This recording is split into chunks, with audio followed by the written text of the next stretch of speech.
everyone, it's Sharon here. Today I've got a card to share that I made using the free set that came with this month's Simply Card and Papercraft magazine. It's issue 152 if you want to try and get a copy. And you get this fantastic set which has got a bicycle die set and then some matching stamps that go with it.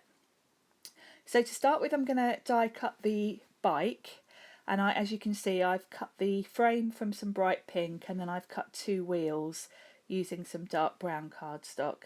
And as you can see, that the brown and pink go really nicely together, and this is quite bright, so it's going to pop nicely on my card. And I'm going to put that against quite a pastel background so that the bike really stands out. So I've got a pale pink piece to use as my background. This has got a tiny heart design on it. And then I've picked out some polka dot papers in green and blue so that I can use these as a kind of sky and grass. And I'm die cutting those using the Lawn Fawn cross stitch circle stackables die set. Try saying that in a hurry. And to create the grass, I'm going to use these Mama Elephant border dies, and these are called Grassy Trio, and I'm using the one that's kind of in a straight line rather than a slopey one. So that's going to go nicely on the bottom there. So I realised that they were kind of blending into the pink a bit. It didn't really stand out, so I've also die cut from Craft Card a slightly larger circle, just so that kind of puts a break between the two patterns. So I'm just going to fix this to my card front. So I've used my ATG gun and I'm just lining that up and popping that onto the card front. And I'll use the ATG gun for both the craft circle and the blue circle. And I'm just kind of lining that straight on my grid mat, so I've got a rough idea that it's straight.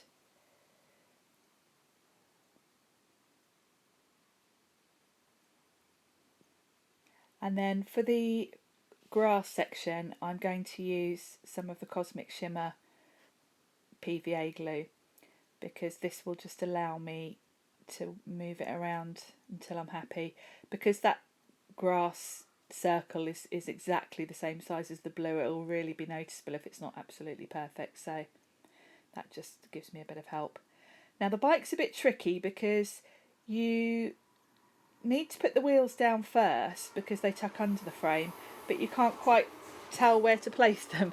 So what I'm doing is I've put the back wheel down, and then I'm just adding some glue to the frame, and I'm just going to ever so gently put that in place, but I'm not pressing down the front at all, so that I can put some glue on the wheel, and because that frame isn't stuck down, I can quite easily just tuck the wheel underneath and line it up before I push down to make sure it's fixed.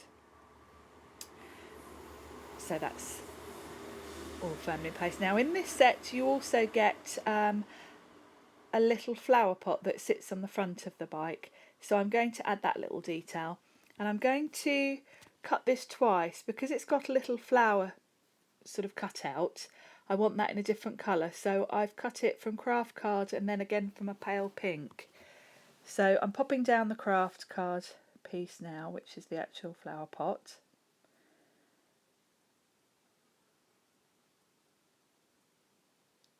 And then I can just add a dot of glue into the sort of hole where the flower's going to go.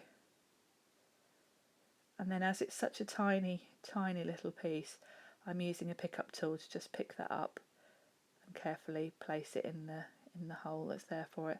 And I can use the other end of the tool to just wiggle it about to make sure it's lined up properly. So that's my plant pot in place, and I'm not going to add any more detail to this. There are some other bits and pieces in the stamp set that you can add. There are some flowers that go in the flower pot, and there's also a pile of suitcases, but I think this card looks nice as it is, so all I'm going to add now is a greeting at the bottom.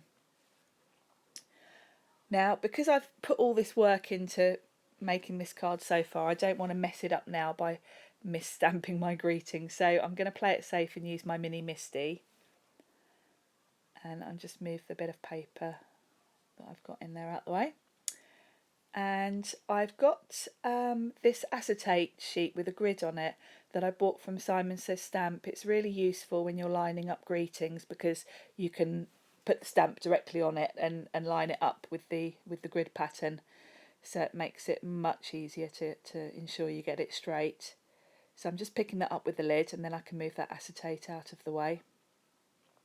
I find with these free stamps that they're obviously not as well made as the expensive stamps that you buy, and I find that they're quite often a bit soft, so you don't want to press too hard with these because you'll end up with the image blurring a little bit. So that's another reason for using the MISTI. I can press really lightly without worrying that it's going to be too faint because I can just restamp it. So I'm just going to move the lid over and press ever so gently, and that's come out absolutely fine, but it is a little bit faint, so I'll just go over it again.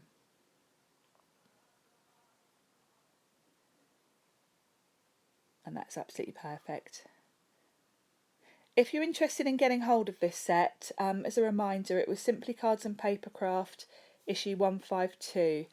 It's literally only come out in the shops this week, so I should think you'll be able to get it probably till about mid-August. So if you're interested in having a go at this, I'd say it's definitely worth buying the magazine. This is a really nice freebie set. So I hope you've enjoyed this video and it's given you some ideas, and I hope you go and get the set.